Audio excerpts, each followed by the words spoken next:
I welcome everyone once again to this workshop. A very warm welcome to each and every one of you.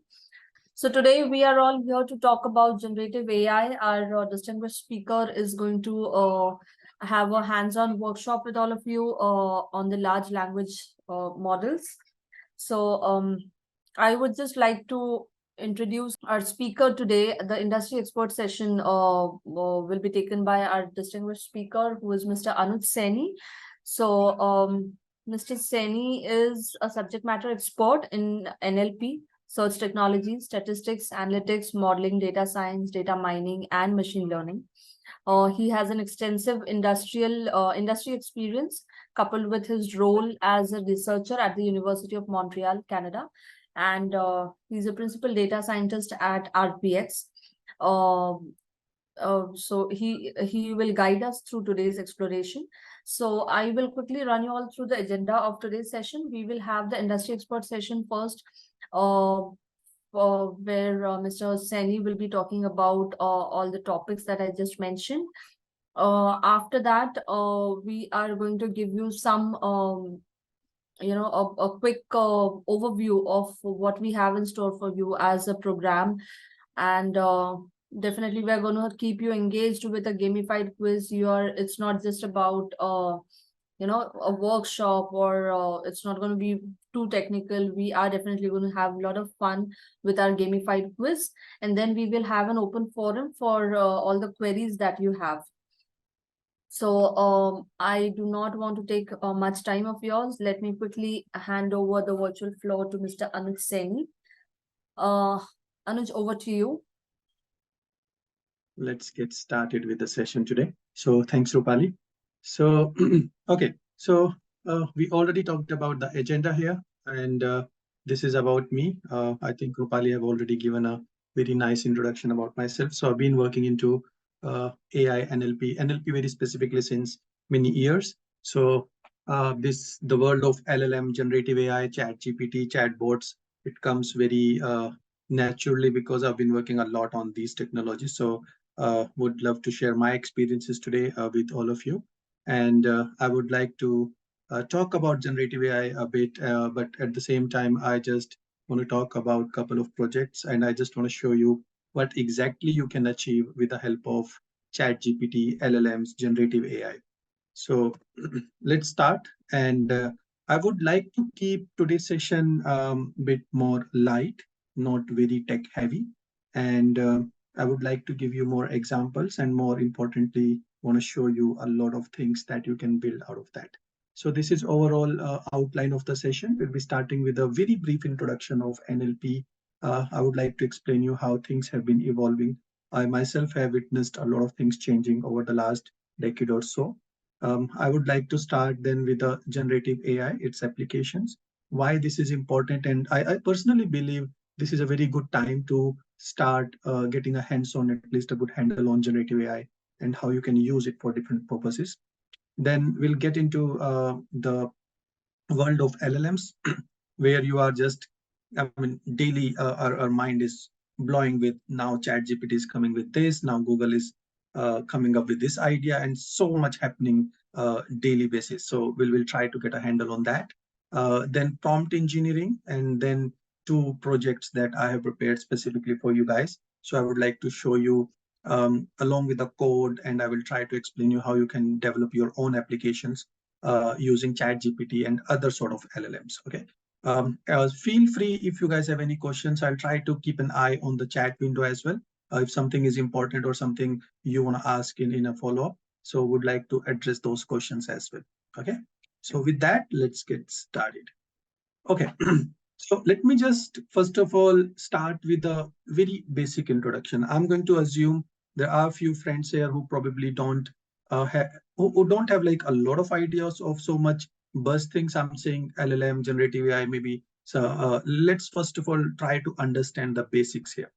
So I'm just going to start with a lot of buzzwords which are most common and sometimes a bit confusing as well. So let's just start with machine learning, which is the most obvious term, most common term that anybody and everybody is talking when it comes to AI.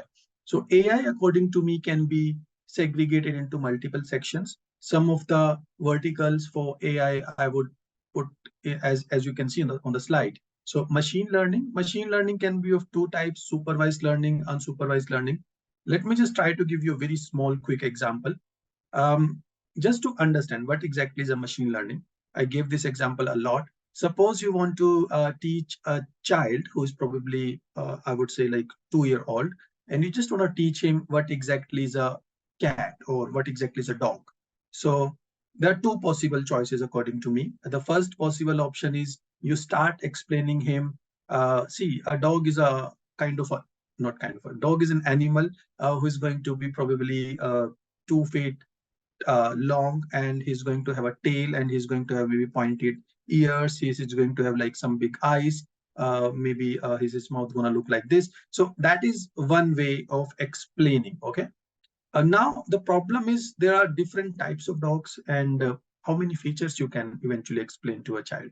And most importantly, even he is following what you're talking about. Okay, he probably don't know dog, but at the same time, he don't know what is a tail meaning, right? He don't know what exactly pointed ears meaning, right? So that doesn't come that easily. The other choice to teach a child is you can start showing him some pictures, okay, or maybe real dogs, and you just say, oh, look, that is a dog. Look, that also is a dog. Okay. Now, that is a very simplistic way for you as well. And now you are letting the child to understand and evolve his own learning.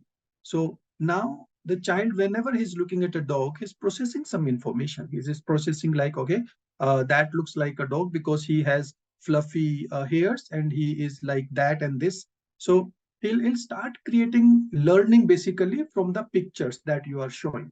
So that exactly is the same process when it comes to machine learning, right? So you just want to show a lot of examples and telling that's how uh, red light look like.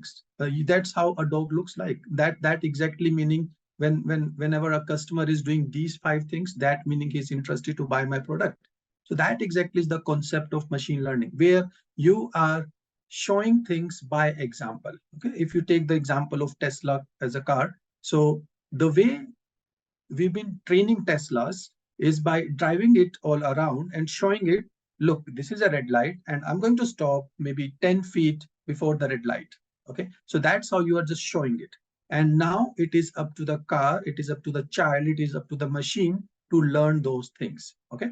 So that is the process of machine learning. And it is applicable across anything and everything. Okay. That is, by the way, called supervised machine learning, where there is a supervision. You are still keeping an eye and you are just making sure the child, the car, for instance, is learning well or not. Okay. So that's the same concept when it comes to machine learning. Now, it could be of two types: supervised machine learning as well as unsupervised machine learning. So let's not get into a lot of detail there. So that was the first basic thing I personally believe anybody and everybody should have some basic idea about. Now, if you see, when a child is learning, there could be two different child and they have a different vision, they have a different view to look at the pictures that you are showing. So they, at the end of the day, they probably going to create an image of a dog in their brain. So whenever I say the word dog, the picture in your brain could be different the picture in my brain, because I have a different persona of a dog in my mind, and somebody else have a different persona. So that is nothing, that's the trained model that you have consumed, that you have processed, and eventually have stored in your brain. Now that stored model, that stored persona of a dog can be used in future. If say there is a new dog, new breed of a dog that child have never seen, and you ask what is that, and he's able to figure it out, that's a dog, because he has a persona of that dog in his brain, right? So that's how you test these models. Okay, so you just train it once that persona, that picture is being built in the brain, then you can use it to test in future. Okay. So for example, when they are training Tesla, they are not going to train it on each and every road of California, right? They probably going to drive it across maybe 500, 700,000 miles, and then it will learn, and it can now drive. You can drive it on in Texas, you can drive it anywhere actually. So that's how things works. Okay. So now that's the very first thing.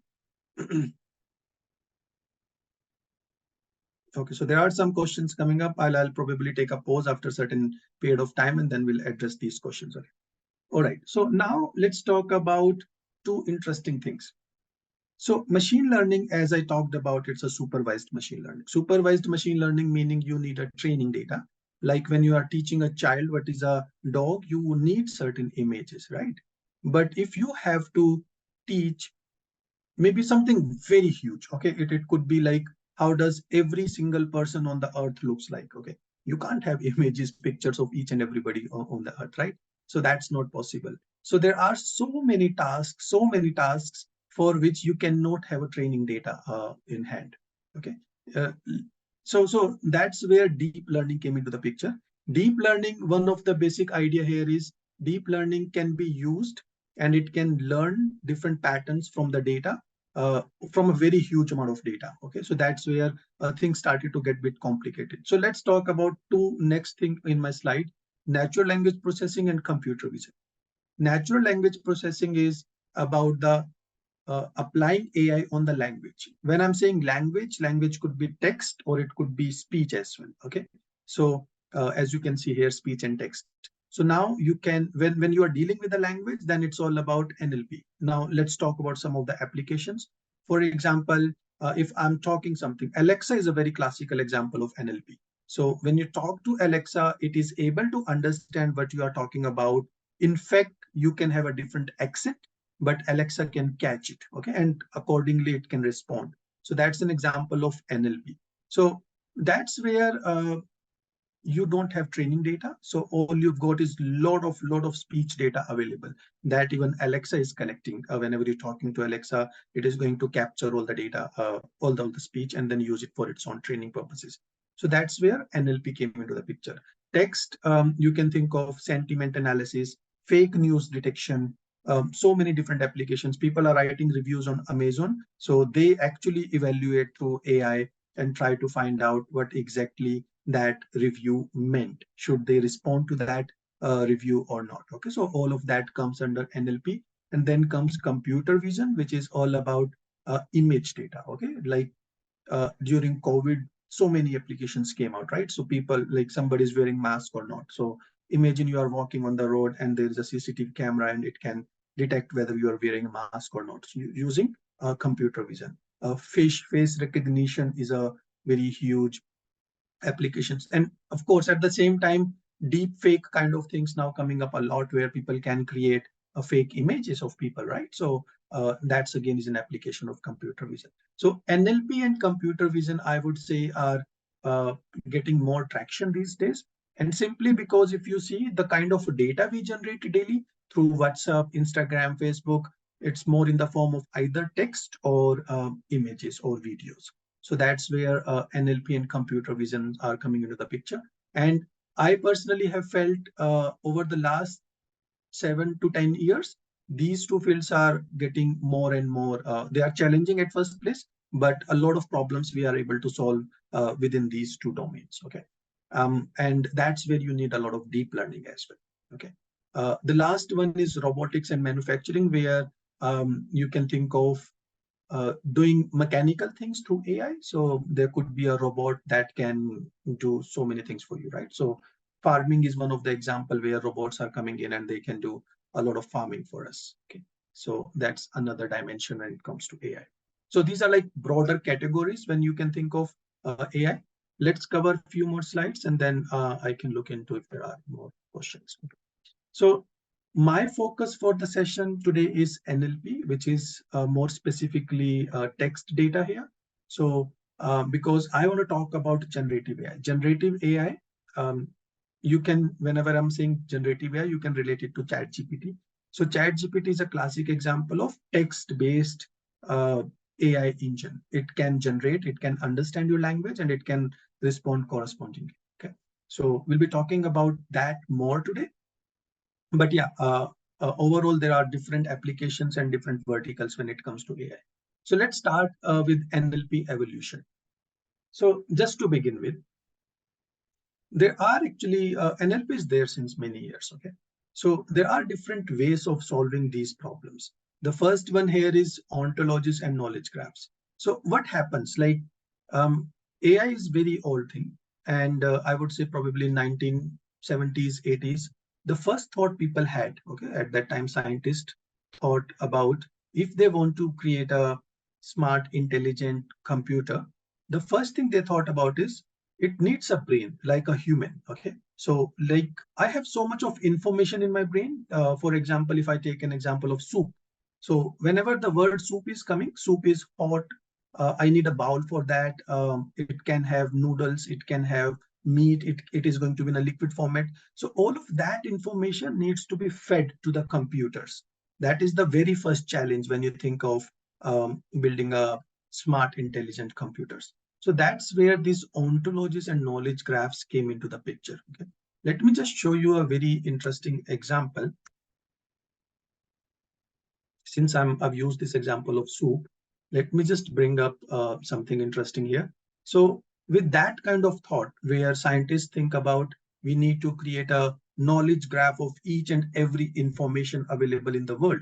So what they started doing is they started to put each and every word of English in the form of a knowledge graph.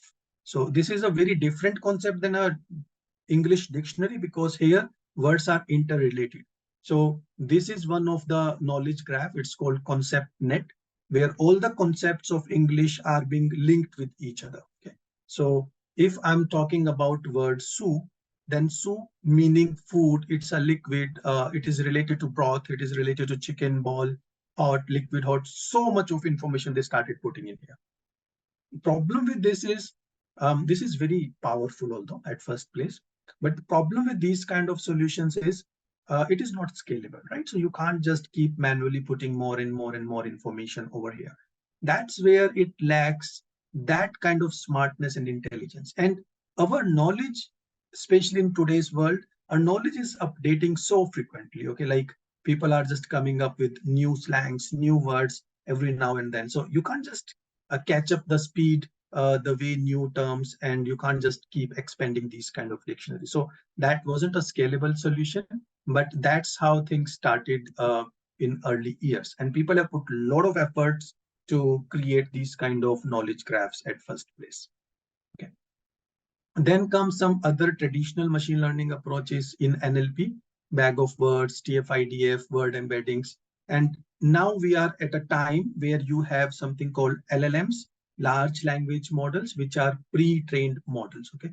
So let's talk about pre-trained models. I believe that is a interesting concept to look into. So this is kind of a timeline, how things have been changing over the period of time.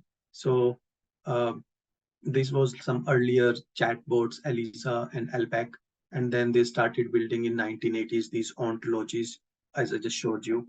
And then slowly we start getting these kind of models. And I would say the way, the way we used to work have changed a lot drastically in last 2 to 3 years because of generative AI. Okay. So that's where we are. Let me just talk about now generative AI and these LLM, by the way, is large language models. Okay. So this is some of the background about why NLP, because 80 to 90% of data that we are generating is in the form of text. It is more harder and challenging. Language is very complex. Okay. If I'm saying, I like this story. So story can have so many different meanings. Story could be a literal story. It could be a five-story building. So words are very ambiguous as well. So language is difficult. And there are more career options. Of course, there are so many different applications when it comes to textual data as well. So that's why I'm somebody who's just working in NLP throughout my career. Okay. So that's how you can see the data has been changing over the period of time.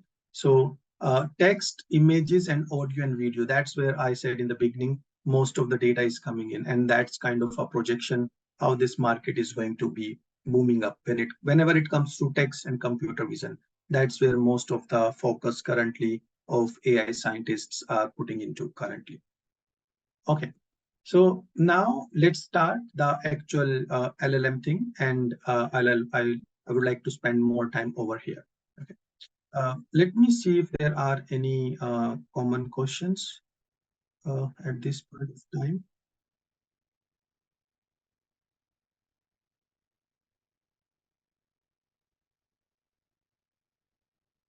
Okay, where we can't use Gen AI or what's not the scope of Gen AI. So I'll come to generative AI in a bit. Is ML similar to cognitive learning or another context? Yes, ML can be used. So let's look into that now. Okay. So if you see this picture on the slide, so the biggest bubble here is artificial intelligence. Artificial intelligence, as I just mentioned, it can have robotics, it can have computer vision, it can have contextual learning. So much, actually everything is coming under artificial intelligence. Okay, but if you see the inner circle of artificial intelligence is machine learning. Machine learning is still a broader concept. Generative AI, deep learning, everything basically comes under machine learning only. And you these are just applications of machine learning. So most of the things that you can think of basically would be part of machine learning itself.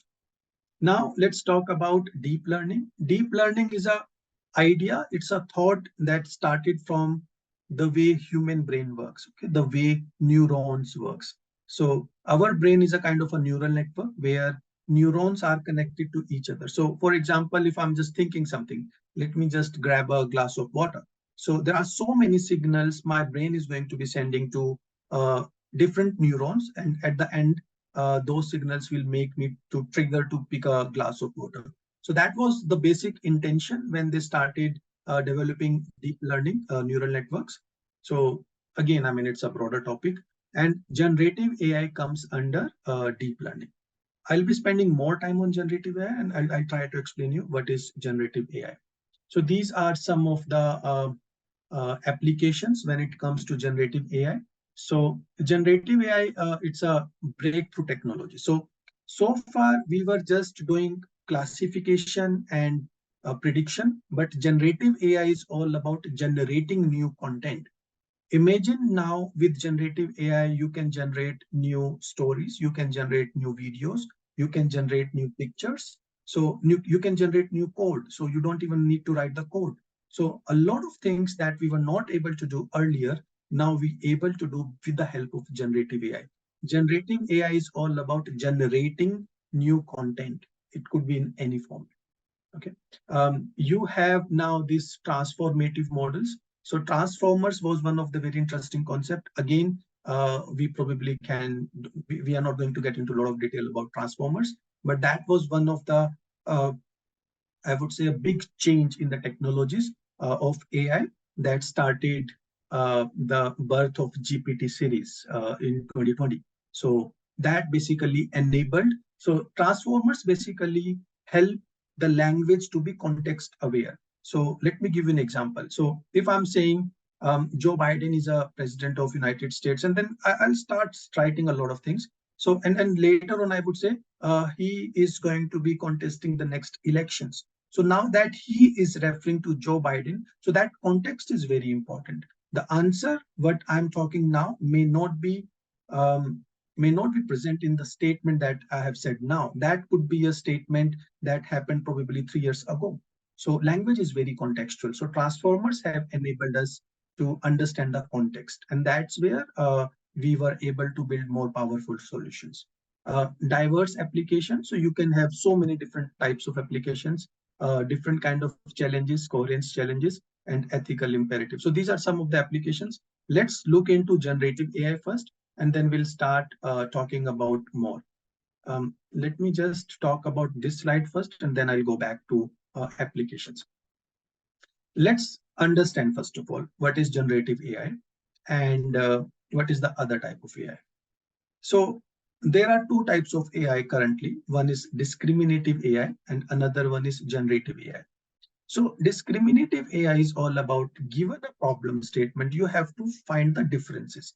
Suppose given an image, whether that image is a dog or cat, you are not generating anything. You are simply trying to find out something. Okay. These are the prices of a house in last 5 years. What could be the price in next year? Again, you are trying to predict it. You are not generating new thing. Those prices are already were available to us. Okay. Given a customer who is probably browsing a website, whether he's going to buy the product or not. So again, that is a classification problem where you want to classify buy or not buy. So that's the kind of AI that we used to do most often, and that's called discriminative AI. So some of the applications you can see here: algorithm trading, demand forecasting, ad spend optimization, dynamic pricing engines. So these are some of the basic applications when it comes to discriminative AI. Now let's talk about the other side of the thing, which is generative AI. Generative AI is all about generating new content which wasn't existing earlier. So some of the applications which are already in place, even this Zoom meeting, it can record everything and it can generate meeting minutes for us. Okay, that's like generating a new content. Um, it can generate new images, it can generate even new movies. I personally believe in next few years, all the scripting, all the movie writing, all of those things can be done very easily by these ChatGPT kind of systems. They are already doing it well, but they will be really at a next level.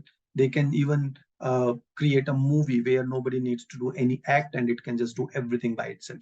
Okay, it can design different architectures of buildings. So anything that you can think of, all the designing related, uh, all the where you are have to generate something, it can be solved through generative AI. Let's look into one of the example to understand this concept a bit more.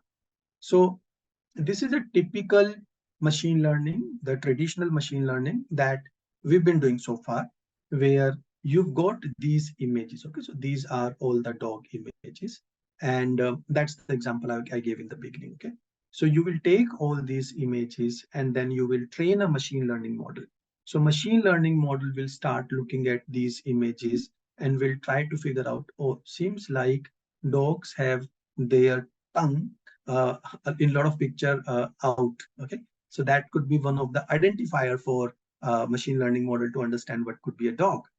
It will probably notice a lot of dogs have pointed ears, so that could be another trend it will capture out of it. So basically, all it is doing is looking at these pictures and trying to find out different patterns, different trends that can help it to understand whether that is a dog or not.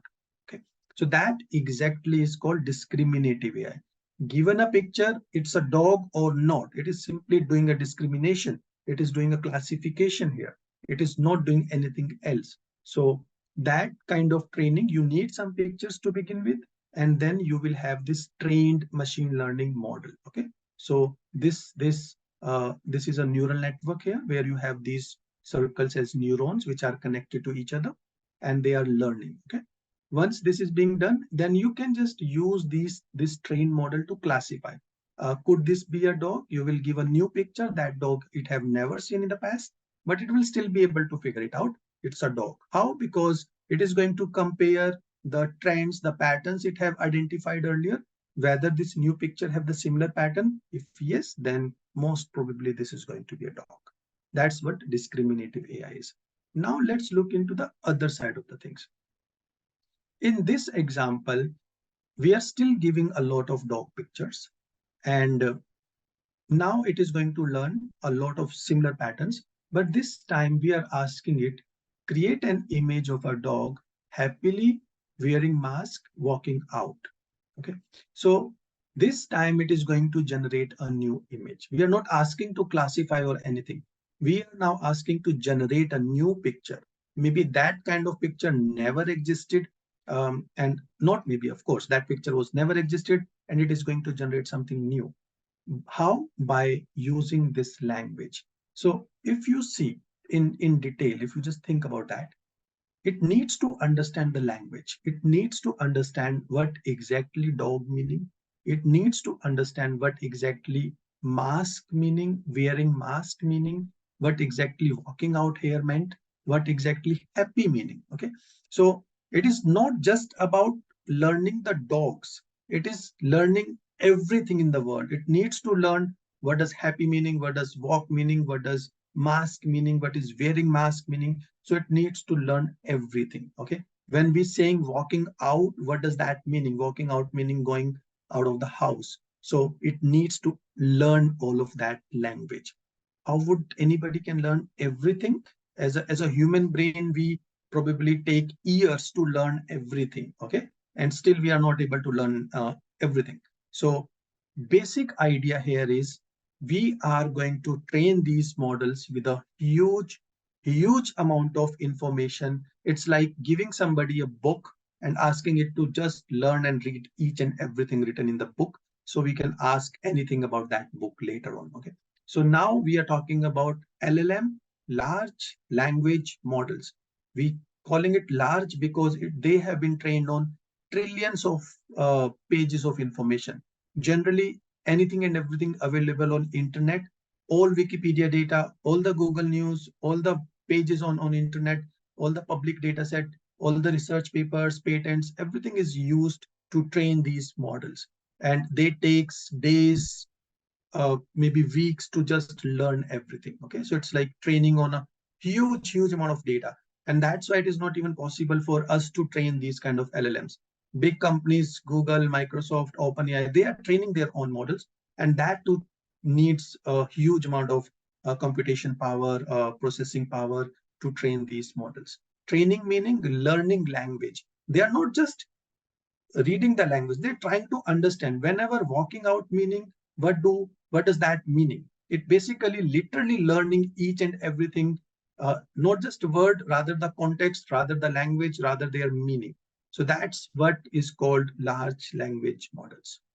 Okay, so there are few questions. Let me just uh,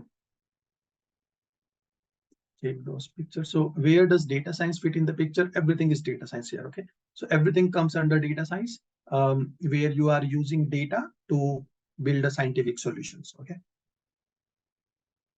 in normal machine learning, deep learning models, we check the accuracy with test data, but in Gen AI, we've got no. Exactly. So if you see, let's talk about, that's a very interesting point, Abhijit, you raised. So if you see, if ChatGPT, let's take an example of ChatGPT. If ChatGPT is giving you a response, a lot of time you will feel that response doesn't make sense. It's not correct. Okay. So what is the measure to find that out whether it's correct or not? There is no way. So if you know ChatGPT UI, they use the conversation that we having, they use it for training purposes. How do they use it for training purposes? If you're asking the same question again, or if you say that doesn't make sense, can you rephrase it? That meaning ChatGPT, OpenAI, they will get some feedback. That meaning the answer is not correct. So they can use that information to, it's called reinforcement learning, by the way. They can just use that data back to retrain it. So that is the only way to capture human feedback or a test.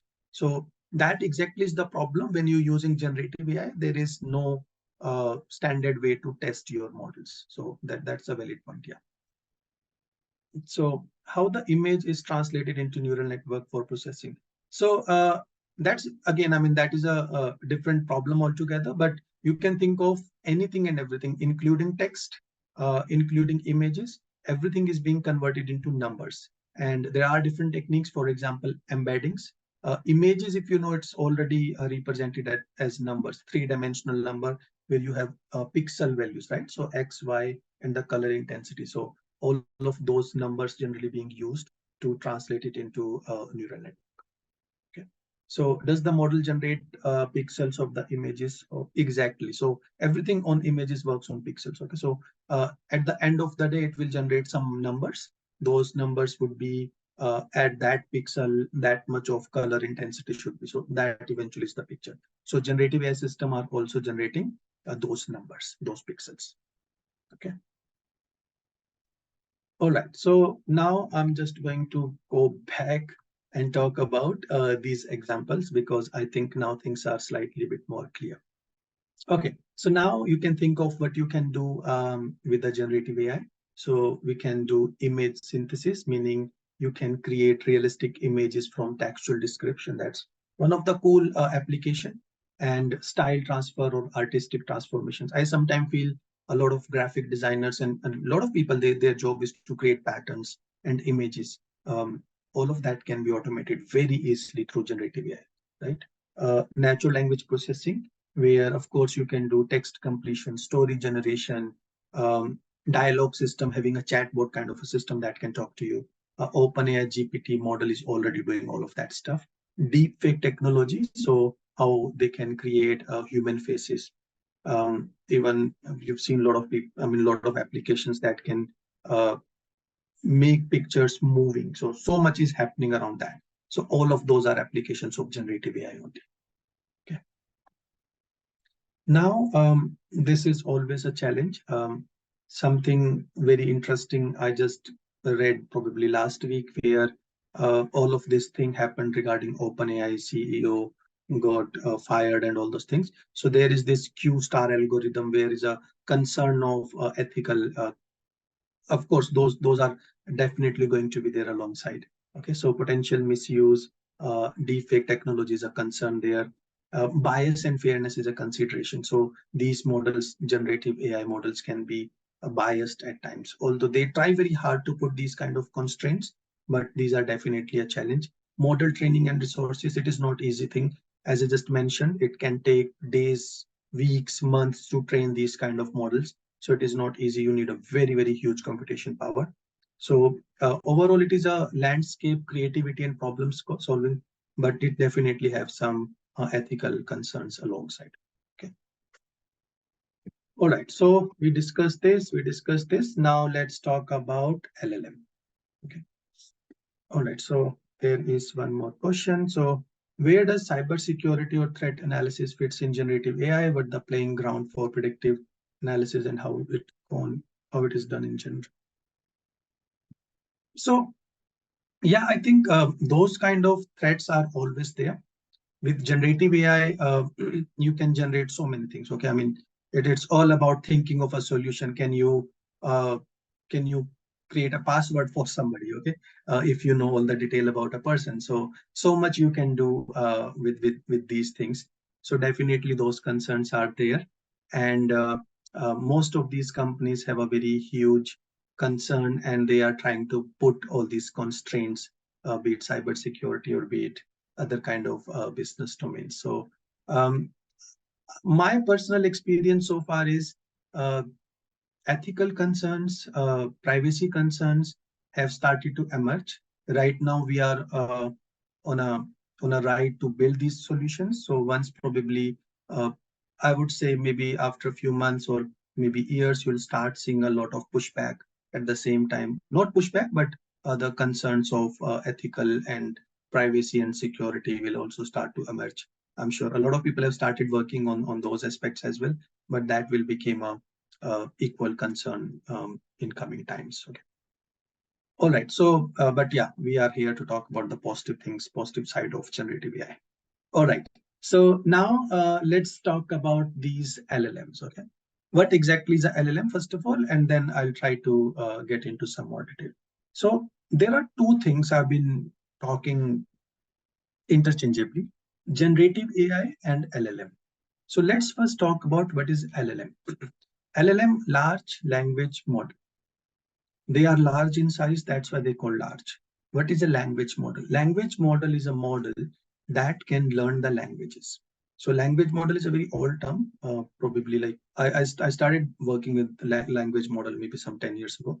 So yeah, so language models are an overall term which is about learning the language. So how do they learn? We just pass a lot of language examples, which could be a Wikipedia page, and we just train it to predict the next word. Okay, so I am going to eat, then we are asking it to predict the next word. We know the answer because we already have that sentence, and then it simply try to predict based over the context it have got. So that's how we generally train these language models. So you can think of trillions of examples are generally being used to train these kind of language models. That's why they became large language models. Okay. Then there are few more layers on top of that. We're not going to get into a lot of detail of explaining how does LLM being trained on. But let's try to understand what is interesting about LLMs now. LLMs, you can think of a brain. Okay, it's like a trained brain which knows everything about language. Now it is up to us. How do you want to use that language model? So one of the application of the language model is generative AI. Okay. Imagine you have a brain like a person who knows everything. You can use his information, his brain, to write articles. Okay. You can use this brain to maybe solve a complex mathematical equation. So that's what we are using it. So generative AI is having a core in the bottom, which is the LLM, and then generative AI sits on top of LLM. Using that brain, it is generating new content based over the input it is receiving from the user. Okay, so that's how this whole thing works. But now let's talk about some interesting facts about LLM. So the idea is to mimic human intelligence. They use statistical models to analyze vast amounts of data, learning the patterns and connecting between the words and phrases. Okay. So what is this picture now is showing you? There are so many different LLMs now, large language models. Google have just created its own large language model. OpenAI, which is leading the race with ChatGPT 4.0 currently, is the biggest trained model so far. So what does that mean? You can think of more data, more complex models they are being trained upon. Okay. So when we talk about parameters. Parameters are like how many features they have used to train upon. So features as in you can think of different columns or different words. So um, now, if you can see in this picture, even ChatGPT 4, it is being undisclosed, so we don't know how many parameters are there. But general assumption is it is more than 1 trillion. Okay. The next competitor to GPT-4 is Palm. Palm is by Google, and it have 540 billion parameters. So ChatGPT 4 is double than the Palm's intelligence. And then you've got a couple of others. Go for MTNLG. So these are different LLMs. So a lot of companies are creating their own LLMs over here. Okay. So one of the here is Llama, which is 65 billion parameters. We are going to be using this for today's example that I want to show you. Okay. So these are different LLMs existing, and a lot more coming actually. I recently read Google is coming up with one more large language model, which is even more than GPT-4, bigger than GPT-4. Okay. So we are just going to be using different LLMs to solve different problems. Okay. So just to conclude here, yes. So yeah, there are many actually. So just to conclude, I would say from my experience, I've been using 3 or 4 majorly, one of the most common LLMs. This is one of the comparison where you've got Bard by Google, ChatGPT, which according to me is currently leading the race, and then Meta, which is Facebook, and they have Llama 2. Let's talk about the differences here. ChatGPT and Bard, they are paid API based. Why API based? Because even to use these models, you need a huge uh, computations. Okay, so that's why they are API based. These models have been trained and they are sitting on the server of OpenAI. So you can just send a request and you can get a response. So that's how you can interact with these kind of models. Meta have done something different. What they have done is their LLM, which is Llama 2, they have open sourced it. So it is free for anybody and everybody to use. Like I work with a lot of financial institutes, investment bankers. They are not comfortable sharing their information to ChatGPT or sending a question on ChatGPT premises. So that's where Llama 2 is better choice for them because it is open source and you can just host it in your own premises. So it is easy to use and it is more confidential and secure. But problem with Llama 2 is it is very small. In this slide I was showing you, Llama 2 is only 65 billion parameters and ChatGPT 4 is a trillion parameters. Okay. So this is way more better in terms of performance or giving you correct answers. Okay. Yeah, so Anthropic definitely is leading a race. Steve, thanks for sharing that. And a lot of traction is being gathered by Anthropic. So that's definitely is one of the better choice. Yeah, I agree. Okay, so now let's talk about few things about these different LLMs. So let's start with ChatGPT.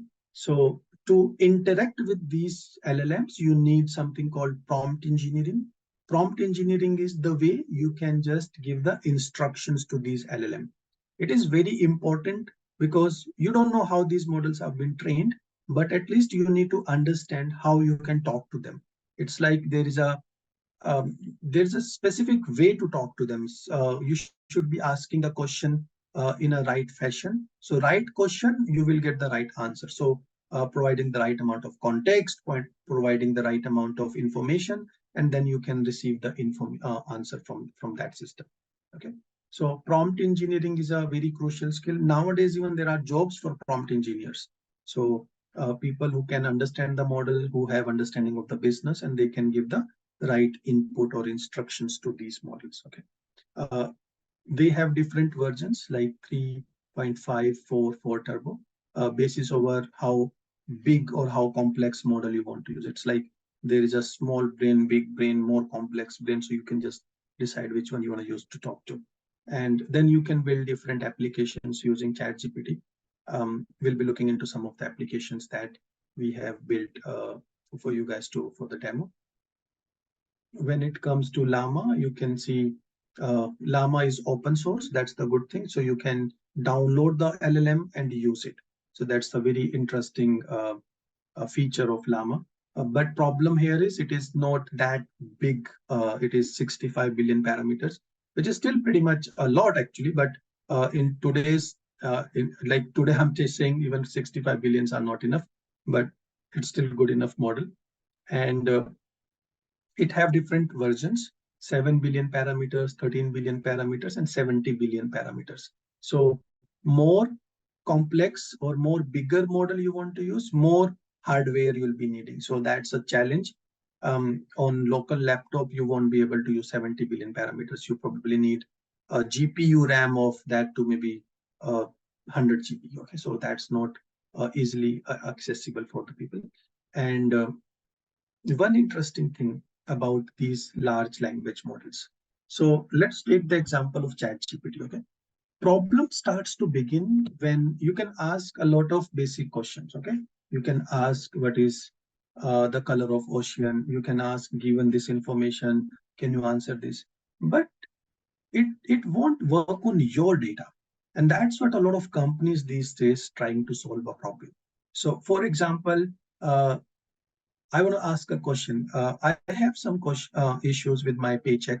I need to contact to finance team. To whom should I contact? If this is my question, can I go and ask ChatGPT? Of course not.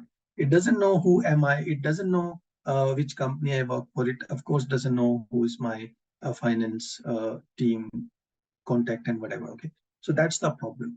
So now that's another feature, another use case where we want to actually fine tune these models, meaning we want to refresh their knowledge, we want to update their knowledge with my data.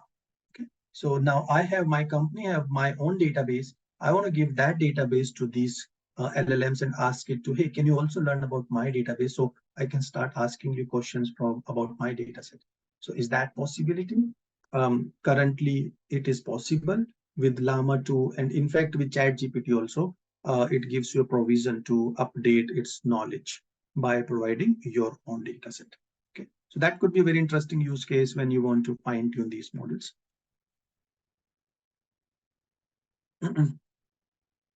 Okay, so how can so many parameters not overfit the data? I think overfitting it totally depends the way you are training. Overfitting definitely can happen to any of the model, but the better you will be able to train, the better it will be able to avoid overfitting. So my simple answer is the way they are training. So it is definitely going to avoid overfitting. In fact, by the way, more data, more parameters, meaning less overfitting. Overfitting can happen when it does not understand the context that much. Okay, so exactly. So they have more diverse data. They have more complete data. Overfitting can happen when it works on something and it doesn't work on something else. That's the problem. Okay, but if you have the diversity, completeness, then chances of overfitting is more or less. Okay. So now I want to spend more time on some of the practical use cases, and I want to show you power of these LLMs, and then I'll come back and we'll take more questions and we'll do more discussions. Okay. All right. So let's just do this. let me just show you some of the things that you can do with these LLMs. And I'm going to start with this ChatGPT UI. I know everybody have used it, but I just want to show you a couple of examples uh, just to show you the power what you can achieve with these kind of systems. Okay, so and I also want to talk about how this is important to use these uh, prompting more efficiently. So let me just talk about one of the very basic problem that anybody and everybody works when they work in data science. If they're working with NLP, say sentiment analysis. So one of the challenge for us is to get the training data. Training data is like an example where somebody is going to read some reviews and manually label this is positive, this is negative, this is negative, this is positive. And I'm going to use that training data to train my model. So that's what we use it for.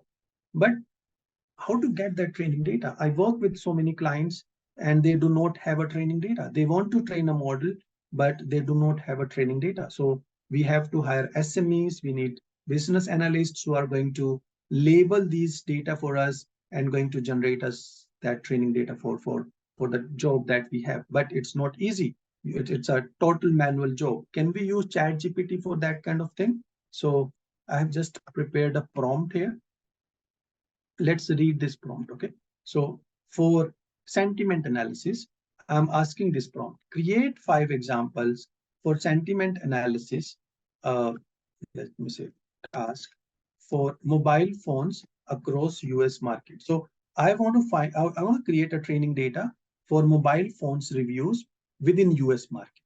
Okay, and this kind of detail is very much important because US market might have a different kind of fonts that people are using or different kind of issues that people are facing than probably in a other part of the world. Okay? So it's important to mention these kind of details. I'm specifically looking for US market, and then I'm going to be giving that detail. Reviews can be classified either positive or negative. Again, this is important to mention because you can have so many other categories. Neutral could be a review. And then I'm just saying review should be short and not more than 30 words long. And then I'm giving this structure, give me 3 positive examples and 3 negative examples in this specific format. Okay. So the point I'm trying to make here is you can use ChatGPT to create training data. Okay. So that's how you can get these kind of reviews. Let me just run through another example. So now I'm going to define a role for this chat GPT. Okay. So I'm going to make this chat GPT as a DBA, database administrator. Okay. So I'm just saying you are a database administrator expert in MySQL code corresponding to user. Okay, I think I should put it on my head. Okay. Code corresponding to user queries presented in English. So I just want it to create user queries, SQL queries for anybody who don't know how to write queries. Okay. So then I'm giving some details. User will ask you queries related to database having the following tables. And then I created the structure of these tables. So this is table employee, and these are the columns: employee ID, employee name, salary, department ID, and then another table which is a project detail, then another table which is department details. So once you have created this whole set of information, and again I'm saying it is really important to give the right context, right set of information to get the cleaner answers.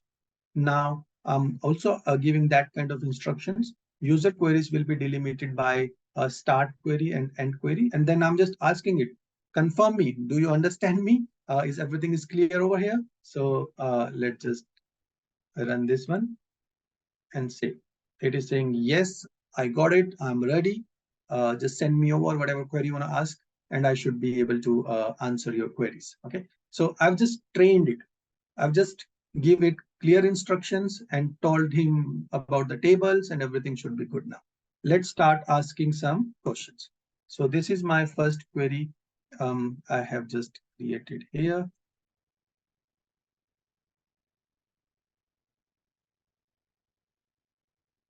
So this is my query. Okay. Find a department for employee Andrew. Okay. So if this is the query, it should be able to understand that and see. It is able to create that query for me. Let me run another query here. Who is the department head for Lisa? Okay, so if you see in the table structure I created, department head is in the department table, so there has to be a relationship between these tables. So this is a foreign key concept here, department ID and department ID here, so it needs to link to these two IDs. So I just try to make it slightly complex, but not that complex, but yeah, and it should be able to figure those kind of things as well. So that's the kind of power you can use with this. Now, this is something I'm showing you through UI, but I want to show you how you can code these things, because we don't work in like that. Okay, we have to build our own applications.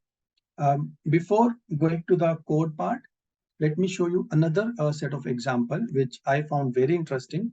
Again, maybe you have seen that kind of generative AI, but this is about images. Okay, so this is another product of Microsoft where you can write real instructions. Okay, so my instruction here is I want to create a, suppose I just want to start my own company and I want to manufacture watches and I want to create some designs for those watches. Okay, so design a sleek and sophisticated black watch for men that seamlessly blends innovation with style and functionality. Explore the use of premium materials, intricate details. So every single detail I can think of, I tried to put in this one. Okay, so various angles, color options, watch face designs. So you can give all the instructions really clear. These instructions are very important. Better instructions you will give, better it will be able to understand your language. Okay, so let me just ask it, and it is going to create some designs for watches for me. Okay, and these watches were not being, I mean, these are new images. It is going to generate these images on the fly. So these designs were not there already. So this is the powerful thing. You can create new designs with the help of these kind of generative AI systems. Okay, so these are some of the images, watches design it have created. So that's another powerful thing here. Let me just show you another example here. Uh,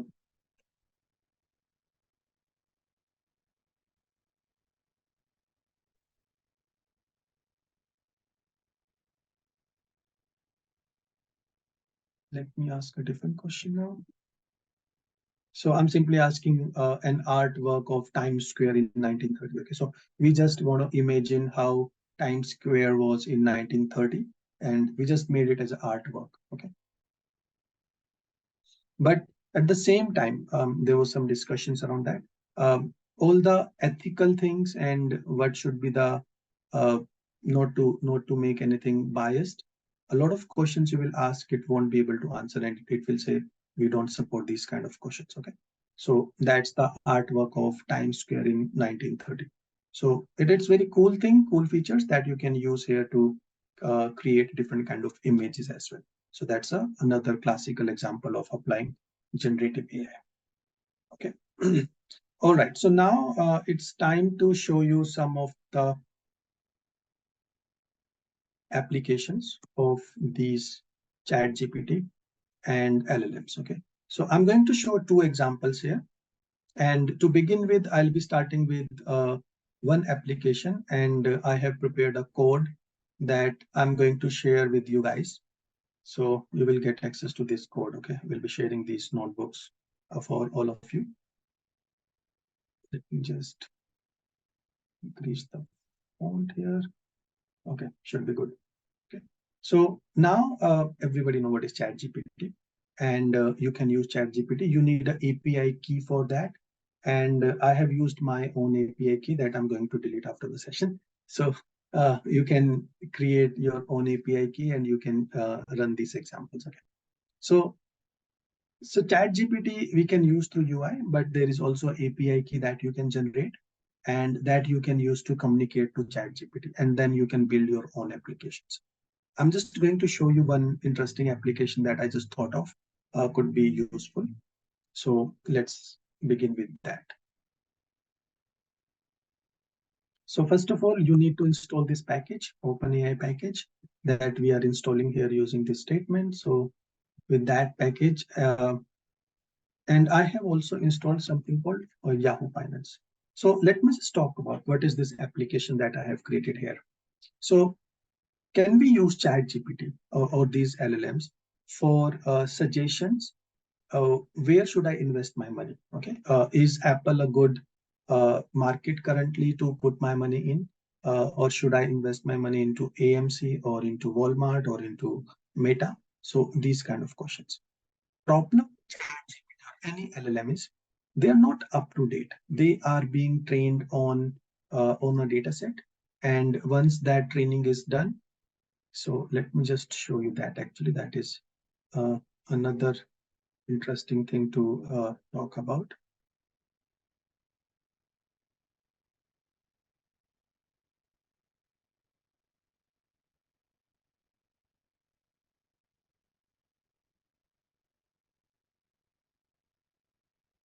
So here, basically, you can see all the details.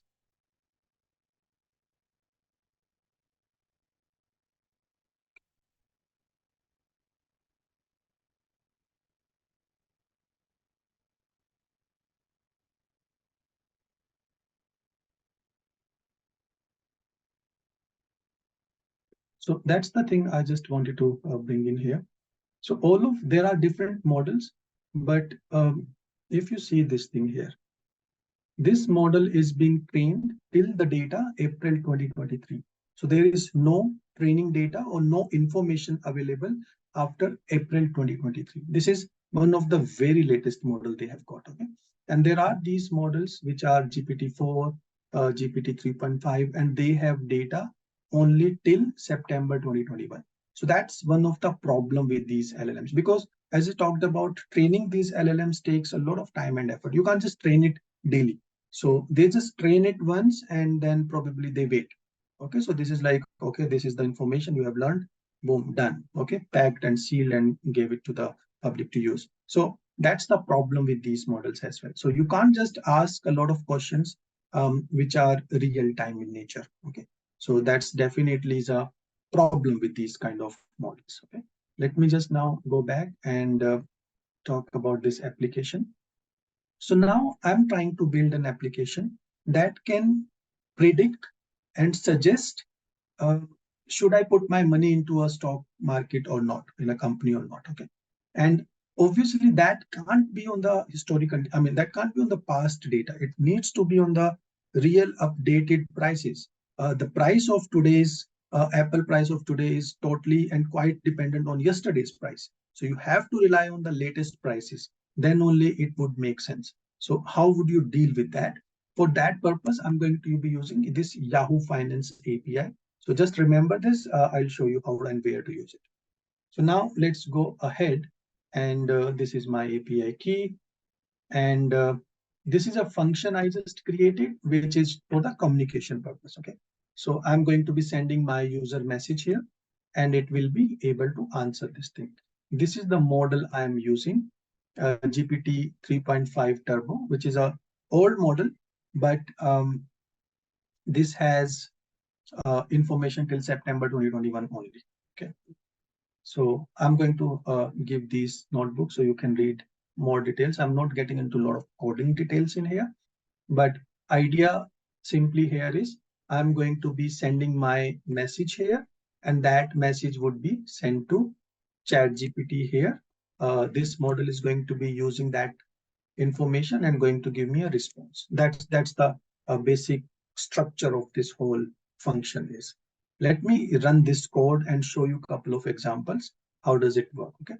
So there are two different conversational message. One is system message, another is user message. System message is like top level message, which would, okay, just do this, whatever is asking. So now then there some question will come. So those things will be kind of appended to each other. So now this is my question. Answer the question in brief asked by user. And this is my question. How photosynthesis works? And I'll send it to ChatGPT. I will get my response. And this is cool, right? Because it is being trained on historical data. It knows about photosynthesis quite well.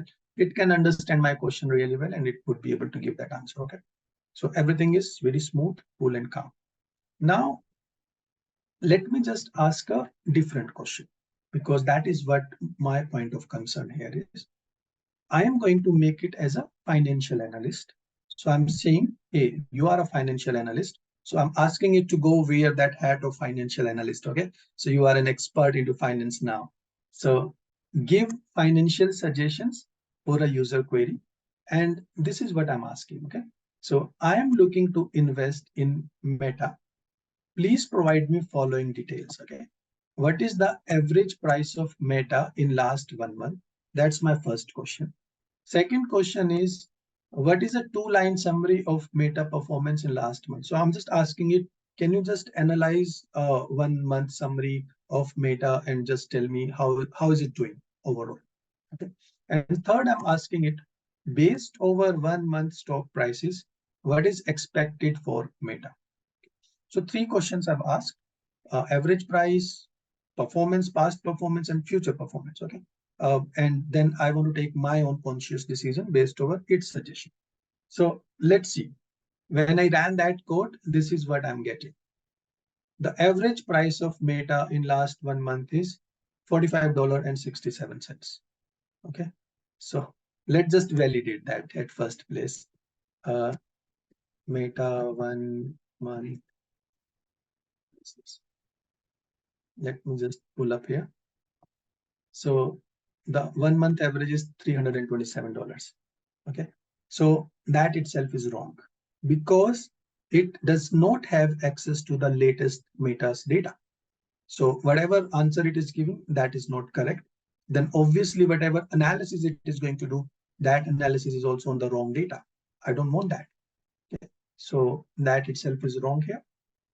And then it is showing this Meta has shown strong performance in last month with steady increase in stock prices and blah, blah, blah. And Meta is not that strong performance, by the way. And then it is suggestion based on 1 month stock prices. Meta is expected to continue its upward trend, but investor. So by the way, it always gives you these kind of warnings. Okay. So, but investors should consider, monitor market conditions, company news, and potential fluctuations. It is advisable to conduct thorough research and blah, blah. Okay. So this is what it is going to give me answer. Can I just fine tune this? Can I just make it more smart and start giving me all of these things, but basis over latest information, not a historical information? That's what I want it to change for. I'm just showing you how to think and how to build your own solutions using ChatGPT. ChatGPT, I always says, it is just a way, a helping hand to build your applications. A lot of people says now what data scientists are going to do if ChatGPT is going to do everything. So it is just a helping hand. You can use it, but building your own applications around that is still our job. And that's what I'm going to show in this project further. So let me just show you how can I use Yahoo Finance data to get help from it. Okay. So Yahoo Finance, by the way, here is the API that I have downloaded the package. So I can use the company I'm interested into. So I'm interested into Meta company for 1 month duration. Okay. So I'll just pass these two argument here, and it will give me 1 month prices. Okay. So here you can see these are latest prices. Okay. And last being 6th of December, which was yesterday. Okay. So prices till yesterday have been fetched through Yahoo Finance API. So what I'm going to do here is, and these are the column. What is the opening price, overall high that day, overall low, and what price it closed. Okay. So you've got all the historical prices for 1 month now. So what I'm going to do now is I am going to send my question in a different way. Okay. So I'm still saying you are a financial analyst. I'm still asking for financial suggestions, but this time I'm asking by using data provided by the user. So do not use any other data to answer questions. I am very explicitly calling it out so loud Do not use anything else. Just use the data that I'm sending you along with my question, and don't think anything beyond that. And this is in the end, along with my questions, I'm saying this is 1 month's financial data for Meta, and this is the data I'm just attaching to my prompt. Okay. So ask your questions and attach the whole data set in the bottom. So, and just call it very specifically. Do not use your own intelligence. Do not use your own data. I mean, use your intelligence, but don't use your data. Just use this data set to answer my questions. Okay. And now you can see the average price of Meta is 319, which is correct. And Meta's performance in the last month has been relatively stable. That's the reality, with stock fluctuating between 317 to 322. And based on 1 month stock prices, Meta is expected to continue trading within similar range, meaning not much hope uh, you can be hopeful for. And this is the predicted price. Predicted price is going to be between, and this is one more question. Okay, provide the predicted price after 1 month, 3 months, and 6 months. So after 1 month, the price predicted is going to be 315 to 325. After 3 months, it is going to be 330. And after 6 months, it might go to 340. So now this became more powerful thing, more useful thing for me that I can actually use for different purposes. Okay. Now, one more thing before I just wrap up on this project. And I'm going to give these codes and all to all of you guys so you can try it. So you can always build some applications on top of that.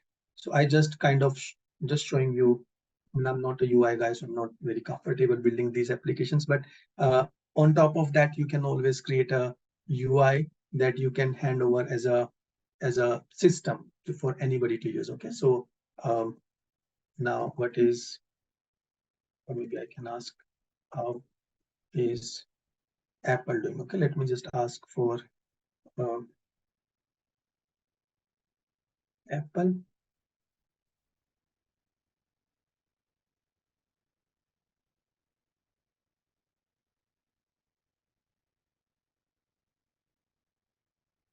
So I'll be asking, how is Apple doing in last 1 month?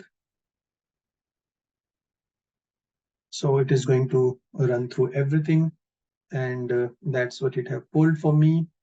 This is the ticker for 1 month. This is the data. So first of all, it is going to bring the data, pull the data from Yahoo Finance. And once this data is being pulled, then it is going to send it to the LLM. So the average price of Apple is $189. And overall, it is showing positive performance between 178 to 195. This is the word thing. And 1 month prediction is 192. 3 month prediction is 197, and 6 month prediction is 205.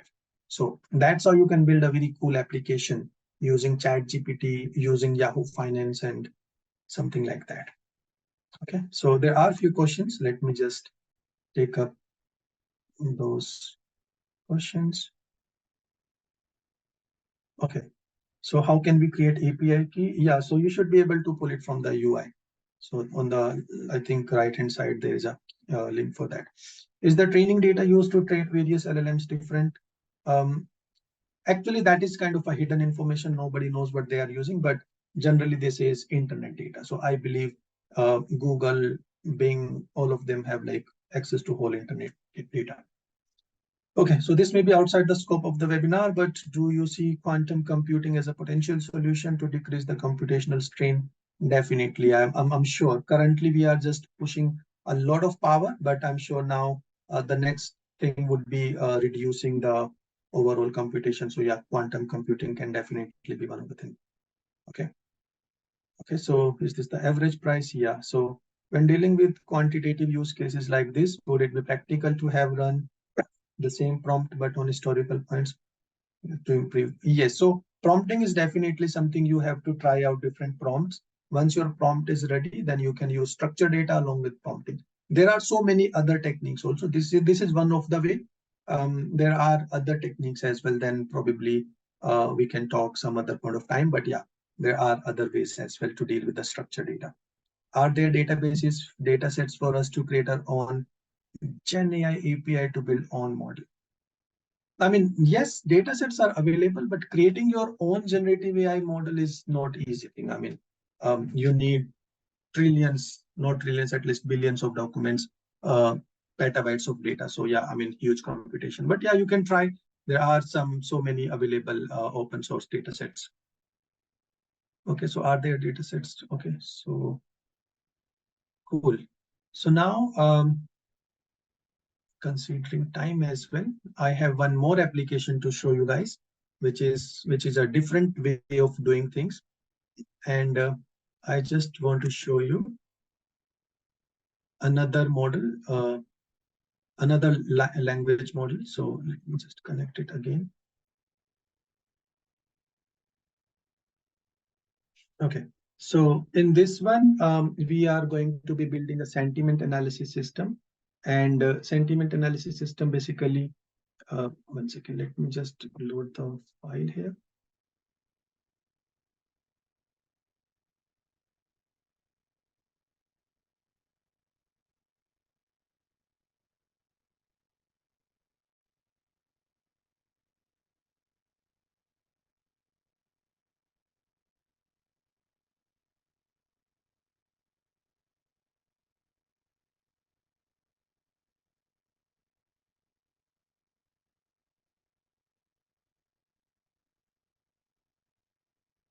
Okay, so this time I'm using a different collab first of all to build this model.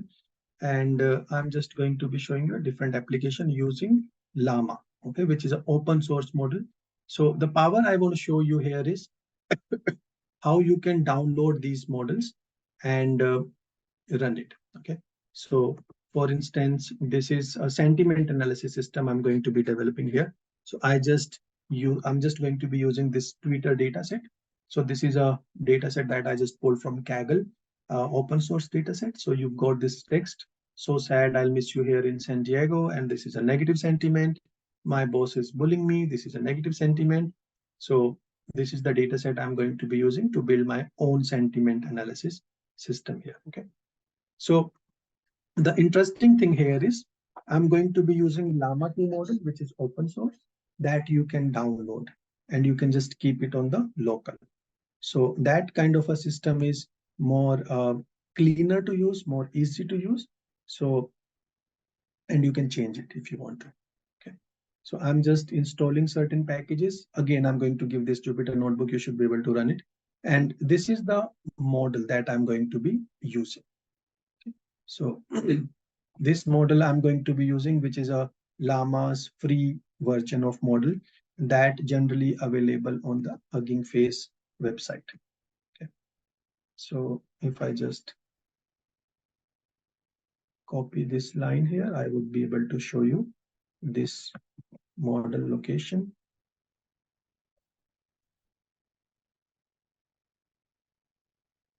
Here, so this is the model that I'm going to be using.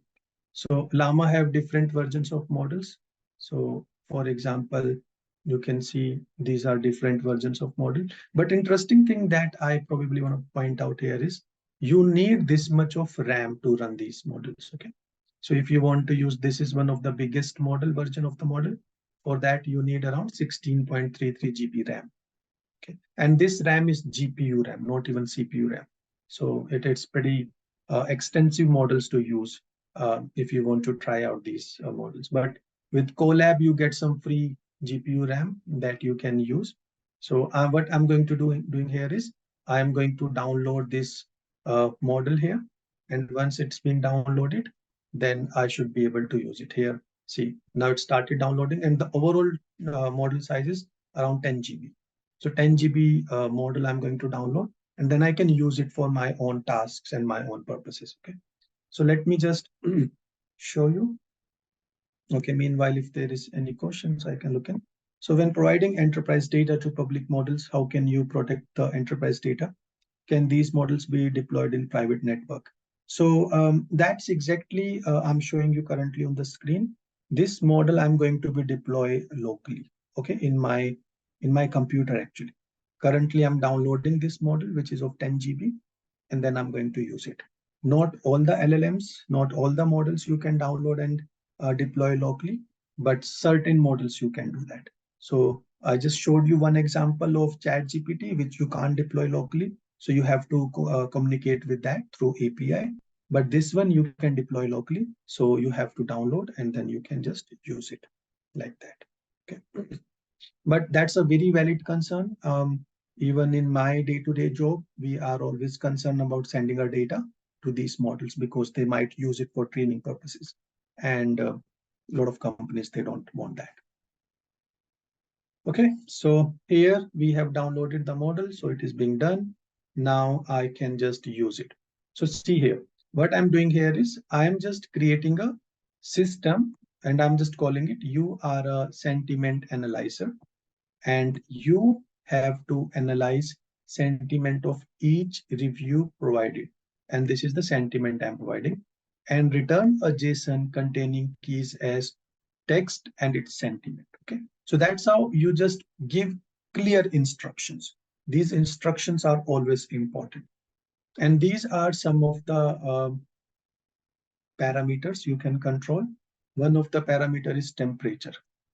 Can anybody tell me, by the way, what is temperature meaning in LLMs, in ChatGPT, if you've heard about that? That's a very interesting parameter, so that's what I'm asking.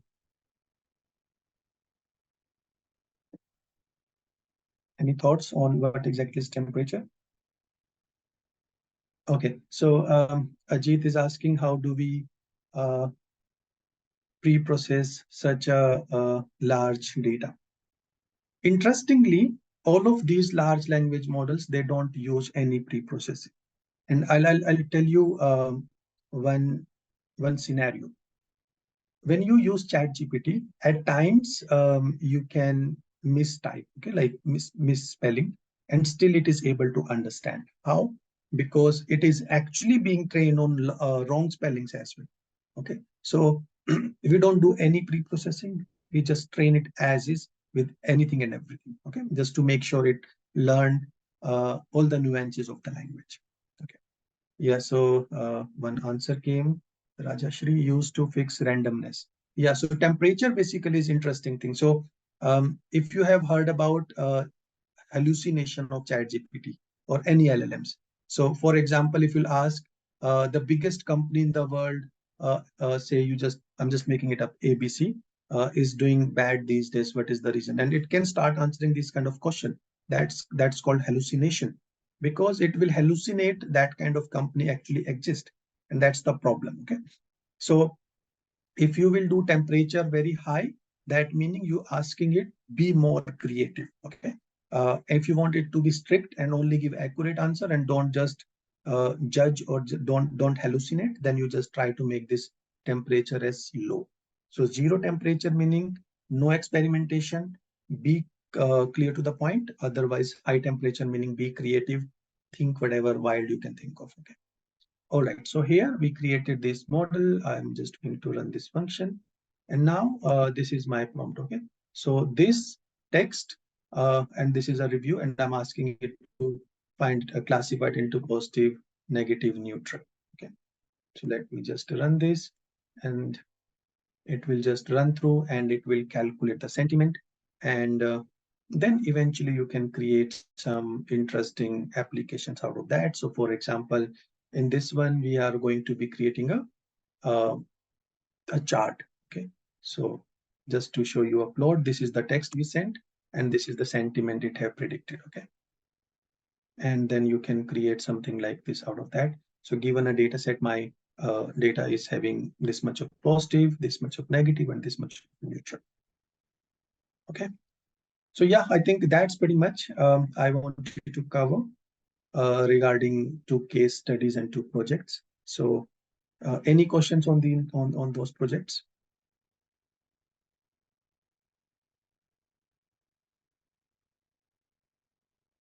Or we can take questions later on. Meanwhile, Rupali, over to you then.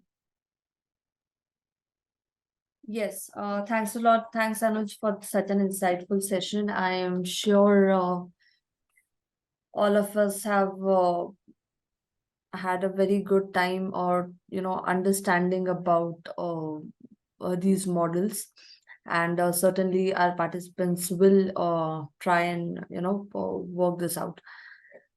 Yeah, so now I would like to invite Mr. Ranjit Kohli onto this virtual floor. Mr. Ranjit is our Vice President in America, and he would be talking to all you people about the program that we have to offer to you guys, which has a lot more about artificial intelligence, data science, and much more. So over to you, Ranjit. Thanks, Rupali, and Anuj, thank you very much. I've learned a great deal today. And certainly, as I look to invest in the future, I will consult with you because I think you've got a lot of great tips and a lot of good ways to analyze data and develop some great investment strategies. So thank you again. I think is excellent. Rupali, very briefly, I'm kind of the Vice President for Americas for SkillUp and really enjoy what I do. And I think what we offer is tremendous. Thank you all for joining us. I hope that the session was insightful and useful to all of you. We are offering, I just want to talk briefly about it. And if in case you are interested or you know folks that are interested who are trying to start building a career in AI, as we know, AI is to say that it's hot is an understatement. It is really the thing today. And we continue to see the job market, the demand for people in this area, just transformative concerns people have around what's going to happen. Is AI going to take my job away? Well, potentially, but if you get employed and use AI in the right way, it may be a great opportunity for you to enhance your job or to start a new career in that area. So we at SkillUp have developed a pretty extensive program as part of our TechMaster program, or TechMaster grouping, if you call it, which are typically our TechMaster program. We offer them in more than just one discipline, but for instance, cybersecurity and cloud are two other areas. But this one is focused on AI with a little bit of data science. The goal is really outcome-based. The goal is for you to be more employable, for you to earn more money, and of course, really understand what is going on in the sector. So I'm going to, please bear with me. Number one, I'm having some internet issues here today, so hopefully this will convey okay. If it doesn't, please do bear with me. And then secondly, Rupali is graciously going to walk through some slides. If you guys have any questions with respect to anything I talk about, feel free to put it in the chat. Not a whole lot here. And what I'd like to do is for anybody who wants more information, really connect you with one of our experts who can tell you more about what the program is. But very briefly, we are offering at SkillUp a 11-month TechMaster program in, as I said, AI and data science.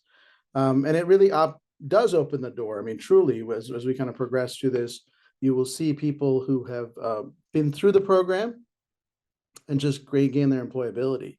It's specifically designed to provide you with the fundamentals, advanced level skills, practical experience, and certifications that truly employers are looking for. So if you look at what Google are doing today, what Microsoft doing, if you look at anything out hiring, you know for sure, and Anuj can attest to it, that it's a very, very hot market, as I said earlier. Our program is intensive, it's instructor-led, which I think is tremendous. Folks like Anuj, experts in the field, are our trainers, our teachers. And you, in addition to sort of going through the program, typically, by the way, with the program, your class literally will meet one day a week. You will also have a mentor who you can ask questions to, and then you'll have peers that you can discuss with. And it truly is an intensive program. We offer, as part of it, real hands-on labs.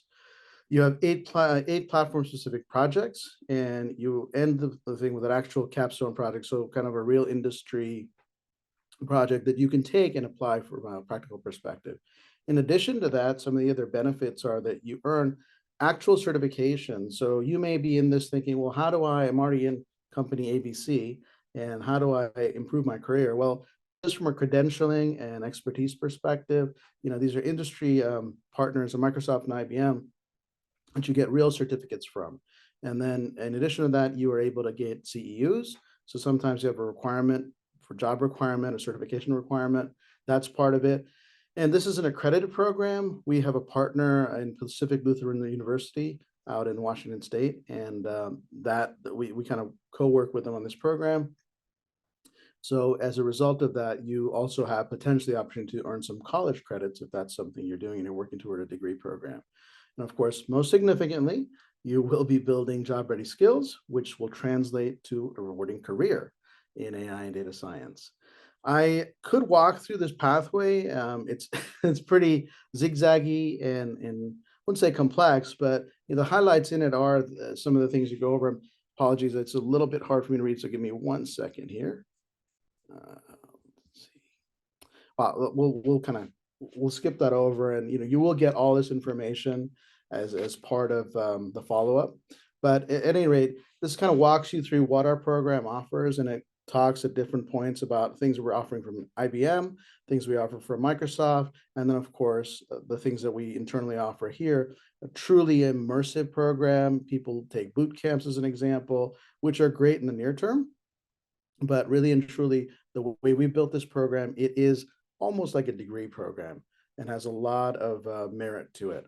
Lastly, I'd also like to add that because this is a virtual instructor-led program, the completion rate, the understanding, the knowledge, skill, and ability that you get with this, that truly employers are looking for beyond the certifications, are invaluable. Just a statistic I'd like to share with everyone is typically, if you could take a guess on the self-paced, which we love to say virtual on-demand courses, they sound great, and many of our competitors offer those, but the completion rate and the knowledge gained in those is typically below 10%. So that statistic is staggering. In some cases, I've seen as low as 5% because people just are not incentivized. They're not able to clarify or really have much deep learning as part of that. Rupali, could you go to the next slide, please? Thanks. And so I just want to share this. We have a couple of other programs which you're happy to welcome to look at, but we have this next cohort in AI and data science starting on January 20th. We also have a little special offer for you guys. Typically, the course runs, or the program runs, $3,000, which if you compare, and we've done quite a bit of analysis to similar programs, or you will find that it's a incredible value. We've seen these programs range anywhere between $8,000 to $12,000, and we think that not only is our program cost competitive, but our offering is much more in depth and more valuable. We have a couple of other programs in generative AI and AI engineering.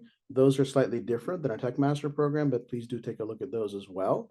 And probably if you go to the next slide. And so we had something here, kind of testimonials. We won't go through a lot of them, but you will see that these are actual people who've gone through our programs and sort of what the outcome have been in their lives.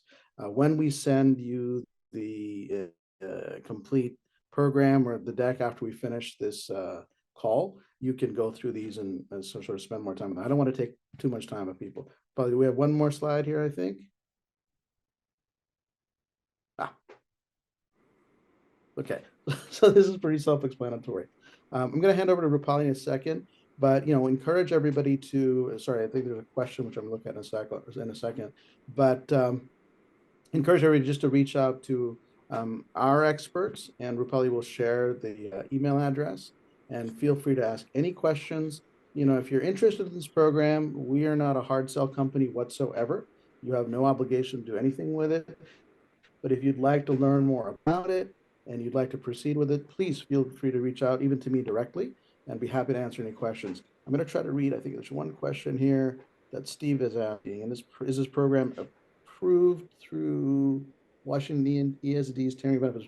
Okay, good question. I don't believe that it is approved by that. However, one of the things that, and that brings me to a great point, one of the things that you may want to consider if you have an employer today, or if you have a friend or somebody else, an employer who offers any kind of tuition reimbursement, oftentimes you're going to find that this program does qualify for that.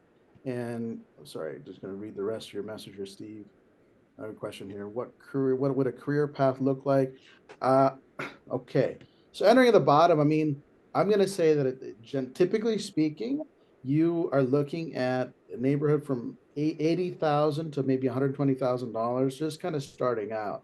There are, I don't want to quote that as such. We do more detail on that. The other thing that I'll say that it's also a little bit unique in our programs is we do offer toward the end of it a human skills perspective where we help you with interviewing, both soft skills and hard skills, like technical interview.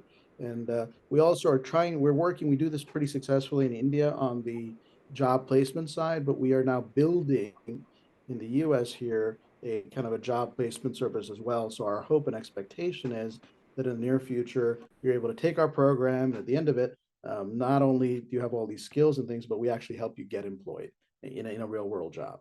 So that's the high level. Again, please to take up. I'm going to hand it back over to Rupali, who has a pretty fun game for you guys. Thank you, Right, Ranjit. I didn't mention that. Sorry. Yep, that's the coupon code that for the 30% off. It's going to be all put in an email to you if you participate in our seminar today. So, and again, any questions, please do reach out to us. Sure. Thanks a lot, Ranjit, for sharing this information. Next up is so see we've had a much technical talk. Let's just lighten ourselves. So we have a gamified quiz for you all. So I hand over the charge to Saksham now, who will be taking you through this gamified quiz. And towards the end of this quiz, we have a surprise for all of you. So over to you, Saksham. Thank you, Rupali. So, hi everyone, and let me just share my screen. Okay. So, in order to start with the gamified challenge, please visit kahoot.it in your web browser. Let me just share the chat box. I have shared the link with you. So, I request you guys to please go to your web browser and type www.kahoot.it in order to start with the gamified challenge. And once you enter, the website will ask a game pin with you. That game pin is 682761010. You can see it in my screen as well. I guess we have Pathwin already a part of already joined this Kahoot. That's great. I request everyone to please enter the name from which you have registered so that it would be easier for us to declare the winners. I guess we have a second joining, that is Gomnath.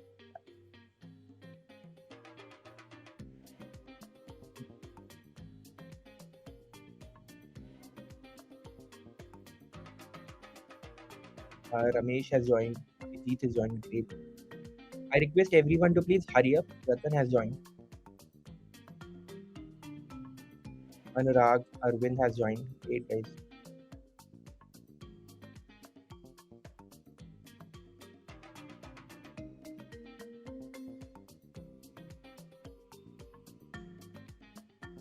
Is my screen visible to all?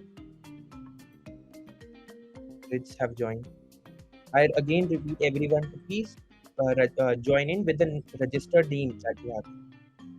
Yes, we have joined.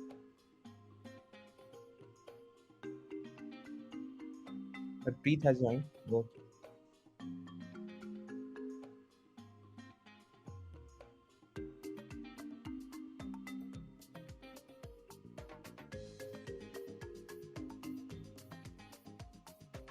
I request everyone to please hurry up so that we can start with the quiz.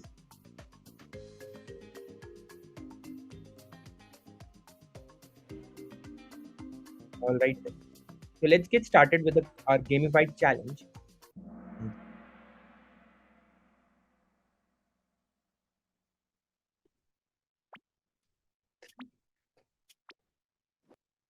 All right.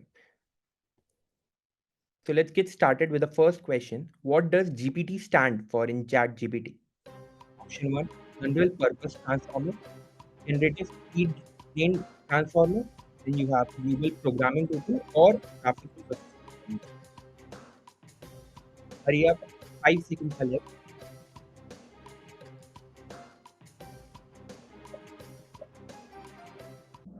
All right. Almost Everyone has got it right almost. All right, let's move on to the next question. All right, Anurag is currently reading the board. Let's just move to the next question. Next question says, which AI approach focuses on machine learning from data patterns to make predictions or decisions? Option 1, supervised learning. Option 2, unsupervised learning. Option 3, reinforcement learning. And option 4, semi-supervised learning.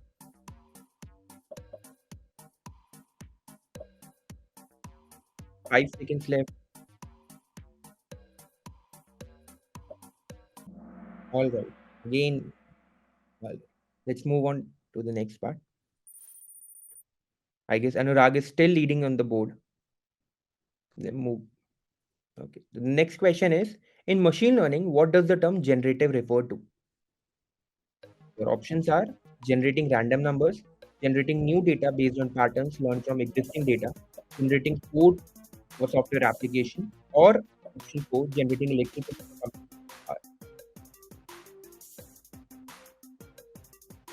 Hurry up. Yes. Okay. Let's move on to the next question. Okay.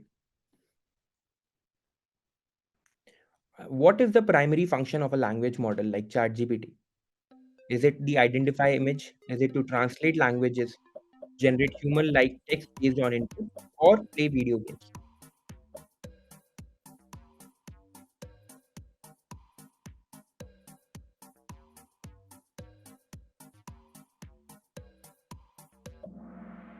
Okay, let's move on to the next part. Next question. Steve has a streak with 3 correct answers in a row. That's great. All right. Next question is, which programming language is commonly used in the development of machine learning models? Your options are Java, Python, C++, Ruby.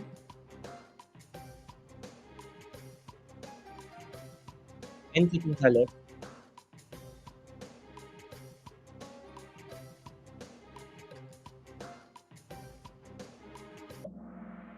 Okay, let's move on to the next question. Alright.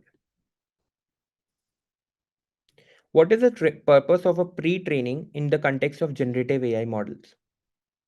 Options are training a model for a specific task, training a model on a large data set to learn general language patterns, training a model to generate images, or training a model for real.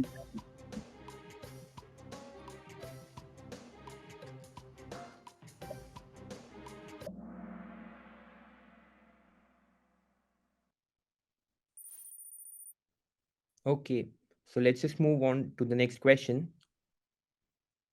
What is a common challenge in training large language models like ChatGPT 3? Lack of computing power, limited availability of data, inability to understand context, or simplicity.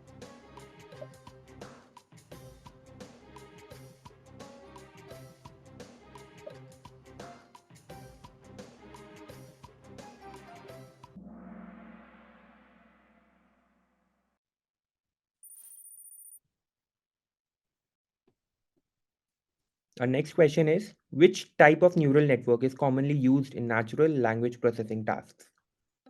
Option 1, convolutional neural network, CNN, decision tree, generative adversarial network, GAN, or recurrent neural network, RNN.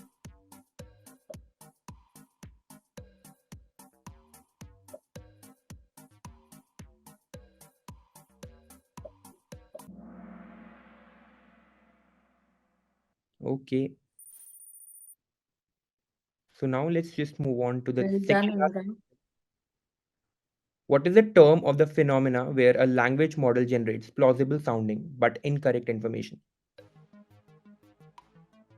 Precision, ambiguity, creativity, or overfitting?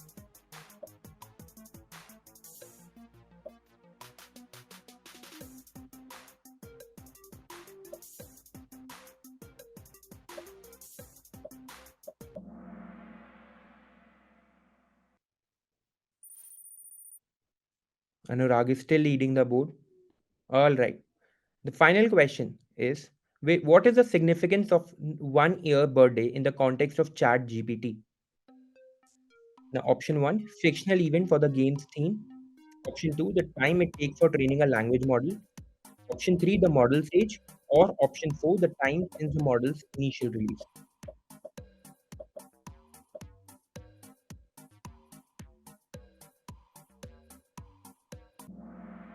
Okay. So let's just see who are the winners.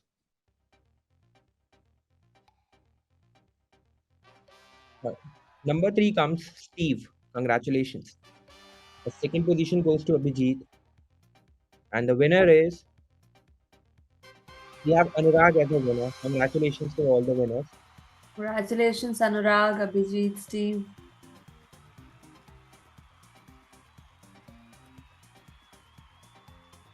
All right, so we have a surprise for our winners. So you are getting access to one of our courses, free access to this course, which is Foundations of Artificial Intelligence. So congratulations, you guys. Tomorrow you will receive an email with all the information how to access this course. And we are very sure that this course is going to be really, really helpful to you guys. Congratulations. All right. So with this, we are now opening the forum for question and answer session. So if at all you have any questions for our instructor, for us, for Ranjit, any one of us, please put your questions forward, and we'll try to answer each and every question. Please all feel free to unmute yourself and ask the question one by one. And connect directly with the speaker here. Is mine working? Yes. Yes, Steve. Hi, this is Steve.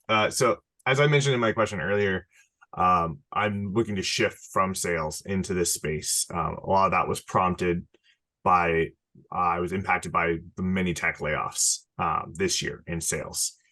And it was something I wanted to do anyway, but I don't know what I don't know. And so I'm looking to do these kinds of programs, but I don't know where that next step is. Great, I'm doing education, but what are the jobs I'm looking for? Like, where do I go to kind of find a footing to begin building this new career? So, Steve, let me just try to answer from my own experience. And I myself, I take a lot of interviews, and I know what kind of profiles we are always looking for. So from that experience, I can say, especially in North America market, I've seen a lot of people who are moving from like yours, from sales and from other departments and from other roles to tech. And the transition has been smooth for most of the people, especially when it comes to data analytics, data science, and now generative AI. The reason being, they bring a lot of rich business background. And I always say the data science and data analytics is going to be working really well for you if you understand the business that well. So how to connect business and how to transition your business, or how to put your business on a data analytical format is really a very interesting job. So, and more interestingly, there is not too much of technical work when it comes to data science as well as generative AI, because there are so many tools that you're going to be using to do your job. I'm sure I showed you a very interesting project today, and if you'll just go through the code, you'll be able to understand even by yourself for 20-30% very easily. So I think with the right set of directions and right set of planning, it's not that difficult. Regarding layoffs and all, I always says one thing, and I'm one of those guys who always believe in keep upgrading yourself. If you are not keep updating yourself, then definitely no field is safe for you. So I still learn, I still study. I'm still studying in a school also. So these things are always important. So I think the world of AI and generative AI is flourishing actually. Like we are even my current company, we are always looking for people of those kind of skill sets. So right, there is always a lot of layoffs, at the same time, there is always a lot of demand for the right people. So both things go parallelly. So if you are ready, and opportunities are immense, that's what I can say. I mean, I would love the chance to maybe connect offline. So my background is in data and analytics. I worked at Tableau for 5 years, and I've taken the time to on the side take things like Python for Informatics, IBM's basics AI course, deep learning AI's fundamentals. Where would be like an entry level role that I could start looking at, or do I need to wait to get more education before I can qualify for any entry level role in this space? I think one more thing I would like to add, and that is something that is going to help you as well. I always say is the best way to go about applying for jobs is by doing some hands-on work and projects. And that's where a good mentorship, good guidance is always needed. And if you can do certain projects by yourself, it will give you confidence. Doing end-to-end courses are always very much needed. And that's where I think doing a proper mentor learning things always helps. That's what I generally suggest. If you can do by yourself, that's also fine. But doing some good end-to-end projects is the key here. You will definitely be able to crack better interviews more confidently. And when I'm saying complete end-to-end, it includes everything: how to collect the data, how to clean the data, building models, and how you can use generative AI, how to deploy the model. So everything is needed. That's where industry is moving towards, where you need to have a good handle on data engineering, MLOps. Everything is needed actually in a combination. So yeah, So I think helpful. that's Thank you. my suggestion.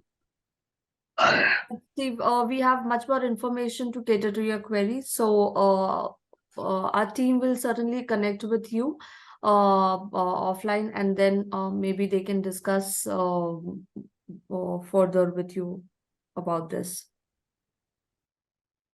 All right, guys. So I extend my heartfelt gratitude for your active engagement in this generative AI workshop. Special thanks to our insightful speakers, Mr. Anuj Saini and Mr. Ranjit Kohli.